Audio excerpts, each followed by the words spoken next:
Newspaper पढ़ाएंगे, जोर से पटकेंगे या टीवी देखेंगे और फिर चैनल चेंज करने के तो बकवास ऐसी चलती है, देश का कुछ नहीं हो सकता। बस ये स्टेटमेंट हम कह सकते हैं।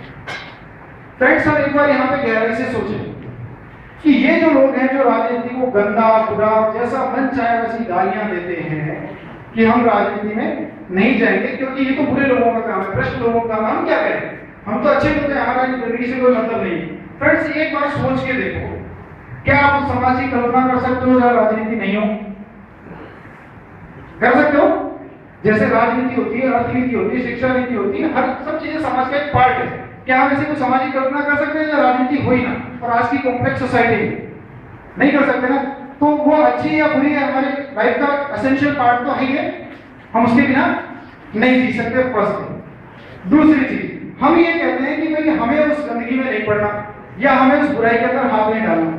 एक बार गहराई से सोच के देखो, आप उसमें नहीं जाना चाहते या उन तीनों लोगों ने मिलकर के आपको इस सिस्टम से बाहर फेंक दिया है।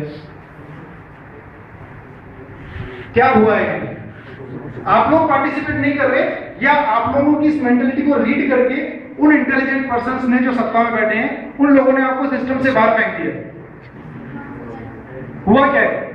यही हुआ ना। हम लोग सोचते हैं कि राजनीति गंदी है, हम उसमें क्या करेंगे जाके। फ्रेंड्स, आप लोग जाना चाहो तो भी नहीं जा सकते क्योंकि धीरे धीरे आपके लिए सारे दरवाजे बंद हो रहे हैं। हमारी इसी मेंटालिटी की। जस्टिस गांगुली 2G स्पेक्ट्रम का डिसीजन दिया लास्ट डे पर, जिस दिन रिटायर हो रहे थे।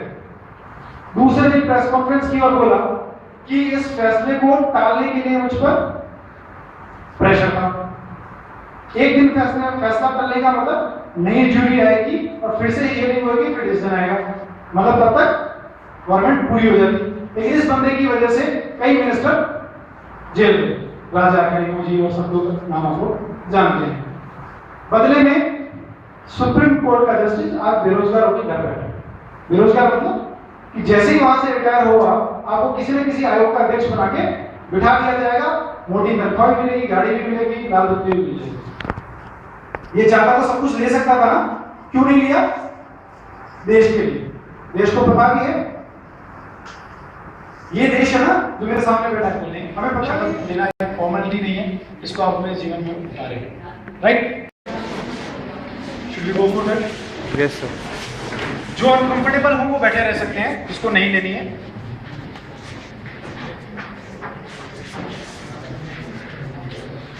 मैं बोलूंगा, आप लोग साथ में रिपीट कर लीजिएगा। मैं स्वयं को साक्षी मानकर शपथ लेता हूं कि अपने देश की समस्याओं तथा दशाओं के लिए किसी दूसरे पर दोषारोपण नहीं करूंगा। राष्ट्र के निर्माण की प्रक्रिया में स्वयं की भूमिका का निष्पक्ष मूल्यांकन करूंगा तथा अपने अधिकारों के स्थान पर कर्तव्यों को प्रमुखता दूंगा। मैं स्वयं को प्रतिबद्ध करता हूं कि प्रत्येक निर्वाचन प्रक्रिया में जाति धर्म प्रलोभन एवं दलगत भावना से परे होकर मतदान कर भारतीय लोकतंत्र तथा स्वयं की गरिमा एवं सम्मान की रक्षा करूंगा तथा ऐसा करने के लिए प्रत्येक व्यक्ति को प्रेरित करूंगा। जय हिंद। Thank you. आपके दिमाग में किसी भी तरह का कोई क्वेश्चन है या नेगेटिविटी है, मैं एक रिक्वेस्ट करूंगा कि आज इस रूम से बाहर निकलते वक्त कोई नेगेटिविटी दिमाग में नहीं होनी चाहिए, कोई शंका यहां से बाहर नहीं जानी चाहिए। जितनी भी शंका है, जो फेसबुक पे कचरा देखा है ना आपने, सारा निकाल दो। कोशिश करूंगा मैं सॉल्यूशन दूं।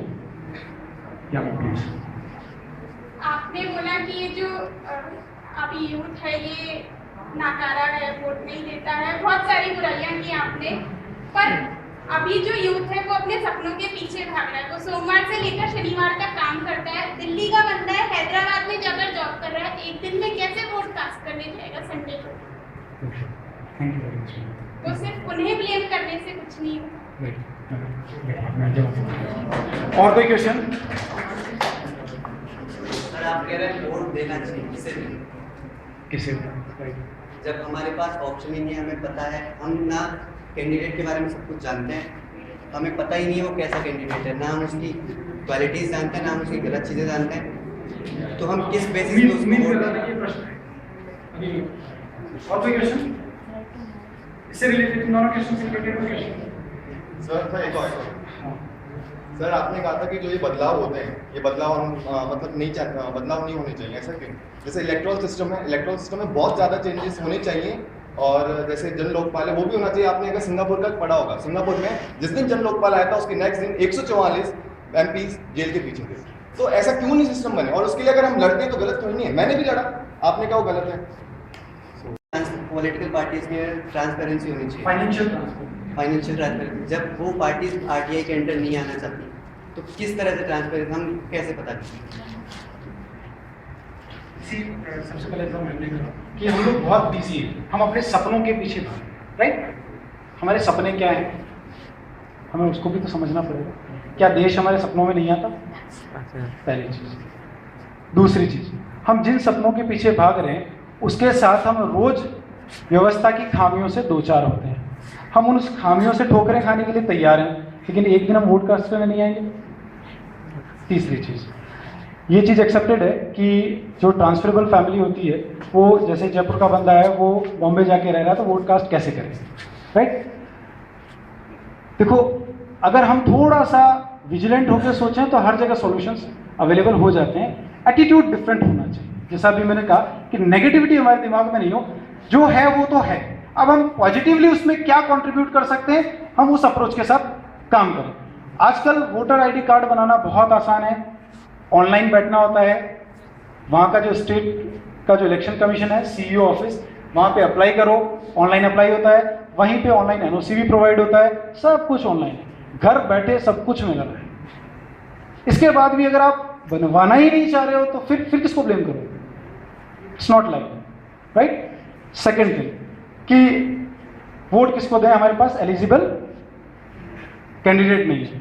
फ्रेंड्स देखो, ये व्यवस्था आज हमें सुटेबल कैंडिडेट नहीं मिल रहा। मैंने भी जिक्र किया था हमारे पास कैंडिडेट क्यों नहीं आ रहा, क्योंकि अगर एक पार्टी ने 100 करोड़ का उतारा तो दूसरे को 150 करोड़ का 120 करोड़ का उतारना ही पड़ेगा। एक ने उसको उतारा है जो एक पर्टिकुलर कास्ट ग्रुप का है, तो दूसरे पर भी दबाव आ जाता है कि उसी कास्ट ग्रुप का बंदा वहाँ उतारा जाए या किसी दूसरे डोमिनियन कास्ट ग्रुप का बंदा उतारा जाए। समझ रहे हैं ना? क्यों? क्योंकि उनको पता है कि हमें इलेक्शन तो 50% लोग ही जिताएंगे, हारेंगे, राइट? तो कैंडिडेट उन्हीं की पसंद का मिल रहा है, हमारी पसंद का मिलेगा ही क्यों? क्योंकि उनको अभी तक तो यही पता है। जब हम इस सिचुएशन को बदलेंगे, हमारा वोट परसेंट बढ़ेगा, हम इन चीज़ों को बदलना शुरू करेंगे, तब उनको पता चलेगा, तो हमें हमारे चॉइस का कैंडिडेट मिलेगा। फिर भी आज की कंडीशन में अगर अभी इलेक्शन हो जाता है और हमें कोई कैंडिडेट नहीं मिल रहा तो हम क्या करें?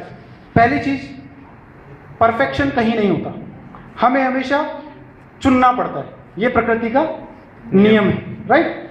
कुछ कम बुरा होगा, कुछ ज्यादा बुरा होगा, उसमें से चुनाव करना पड़ता है। उस चुनाव का पैरामीटर क्या हो, वो इंटेलिजेंटली हमें चुनना पड़ेगा। हो सकता है कि कोई कैंडिडेट लोकल लेवल पे अच्छा या बुरा हो सकता है, लेकिन नेशनल लेवल पे उसका चुनना बेटर हो सकता है, किसी बेटर कॉज के लिए हो सकता है, तो हमें वो करना होगा, राइट? फिर भी अगर हम चॉइस मेकआउट ही नहीं कर पा रहे, हमें खूब कोशिश करनी चाहिए चॉइस मेकआउट करने की, फिर भी हम नहीं कर पा रहे हैं, तो राइट टू नो वोट का ऑप्शन हमें 1961 से अब तक दिया हुआ था। हमने उसका कितना उपयोग किया? हम इस चीज को बहाना नहीं बना सकते कि हमारे पास ऑप्शन नहीं इसलिए हम वोट कास्ट करने नहीं जा रहे। भाई आप एक्टिव तो बनो, आप राइट टू नो वोट ही करके आओ। ये तो कह सकते हो कि मैंने वोट कास्ट किया तो मैं एलिजिबल हूं अपने सिस्टम पर उंगली उठाने के लिए, कोई भी बात करने के लिए, राइट? अब तक क्या होता था, राइट टू नो वोट के लिए एक फॉर्म फिलअप करना था और बड़ा लंबा प्रोसीजर था, इसलिए शायद लोग नहीं कर। अभी सुप्रीम कोर्ट का डिसीजन आ गया 2 महीने 3 महीने पहले, उस डिसीजन में क्लियर है कि अब तो बैलेट मशीन के ऊपर ही आपको बटन मिलेगा, वो बटन पुश कर सकते हैं, राइट टू नो वोट हो जाएगा। मैं एक और चीज क्लियर करना चाहता हूं कि ये राइट टू नो वोट है, समझ गए आप बात? ये राइट टू रिजेक्ट नहीं है। हालांकि मीडिया के कुछ पर्सन्स इसको राइट टू रिजेक्ट कहके प्रचारित कर रहे हैं। राइट टू रिजेक्ट का मतलब ये होता है कि अगर major portion right to no vote को आया तो वो कैंडिडेट वहां से हट जाए और नए कैंडिडेट दिए जाए, वो कैंडिडेट रिजेक्ट हो जाए। ये व्यवस्था फिलहाल हिंदुस्तान में नहीं है। अभी क्या व्यवस्था है? राइट टू नो वोट है, राइट टू रिजेक्ट नहीं है। अगर राइट टू नो वोट 90% भी हो जाता है और 10% लोगों को, तो उन 10% में से जिसको ज्यादा मिला होगा वही जीतेगा, वही विनिंग कैंडिडेट होगा। अब आप ये कह सकते हैं इसका मतलब हमारा राइट टू नो वोट बेकार हो गया। बेकार नहीं हुआ, आपने वहां एक्टिविज्म लाया, अगले टाइम के लिए पॉलिटिकल पार्टीज को मैसेज मिल गया कि अब ये क्लास जग गया है, अब ये वोट कास्ट करने आ रहा है। तो हमें उस वक्त 10% में से 5% 7% ही वोट मिले थे, 90% लोगों ने वोट कास्ट नहीं किया। इस बार कैंडिडेट ऐसा उतारा जो 90% को टारगेट करे, राइट? तो हमें उस अप्रोच के साथ काम करना पड़ेगा। हम चाहें कि ऐसे सॉल्यूशंस मिल जाए, दैट्स नॉट पॉसिबल। एक राष्ट्र के जीवन में अगर परिवर्तन आता है तो वो आज शुरू होंगे। फ्रीडम मूवमेंट चला था 1857 में, आजादी कब मिली थी? 47। जबकि तब इंफॉर्मेशंस के इतने सारे टूल्स नहीं थे, कम्युनिकेशन के इतने फास्टेस्ट टूल्स नहीं थे, सोशल नेटवर्किंग साइट्स और ये सब चीज नहीं था। आज ये सब कुछ है तो हम उस चेंज को फास्ट कर सकते हैं, लेकिन इसका मतलब ये नहीं कि हम एक ही दिन में या एक ही साल में या 2 महीने में कर दें। मैं क्या कह रहा हूं, again I am coming on the quotation of Swami ji, कि हमें एलिजिबल बनना पड़ेगा उस सुधार के लिए, उसके बाद हम सब कुछ करें। आप कह रहे हैं कि हमें जन लोकपाल चाहिए, क्यों चाहिए भाई? आप उस सिस्टम का हिस्सा ही नहीं हो। आप एक बार उस सिस्टम का हिस्सा बनो, उसके बाद आप सब कुछ मांगो। सब कुछ मिलना चाहिए, लेकिन क्या आप उस सिस्टम का हिस्सा है? That is my point. क्या उस सिस्टम का हिस्सा भी बने? हमें वोट कास्ट करने पर ही आप इस चीज के एलिजिबल बनते हो कि आप इस लोकतांत्रिक व्यवस्था के हिस्से हो। जब हिस्से हो तब आप वहां पे डिमांड करो। अगर आप वोट कास्ट तो कर नहीं रहे हो और आप कहते हो हमें ये दे दो, वो दे दो, वो दे दो, सब कुछ दे दो, you are not eligible for all that. वो सब चीज तभी मिलनी चाहिए। डेमोक्रेटिक प्रेजेंट सिस्टम जो हमें मिला वो फ्रेंच से मिला, राइट? फ्रेंच सोसाइटी में भी वो 150-200 साल के अंदर धीरे धीरे ग्रेजुअली डेवलप हुआ, कंटिन्यू इवोल्यूशन हुआ। वो इवोल्यूशन प्रोसेस हमारे यहाँ हुआ ही नहीं। हमें वो इवोल्यूशन प्रोसेस चलाना पड़ेगा। सबसे पहले हम हमारे अंदर वर्कआउट करना शुरू करें, हमारे अंदर भी इवोल्यूशन चले और सामने भी हम चेंज लाएं। 2 वे होगा, 1 वे नहीं होगा। हम जो सोचे कि हम बस नारेबाजी कर लें और वो कर लें, बस वहीं से चेंज आता रहे। हमें अपने आप को भी बदलना है, सामने से ही बदलाव लाना है। 2 वे होगा, दोनों चीज जरूरी है, राइट? लेकिन आप चाहो कि सिर्फ 1 वे हो जाए कि मैं वोट तो कास्ट करूंगा नहीं, सिस्टम का पार्ट तो बनूंगा नहीं और बाकी नारेबाजी सारी करूंगा, ये नहीं चलेगा।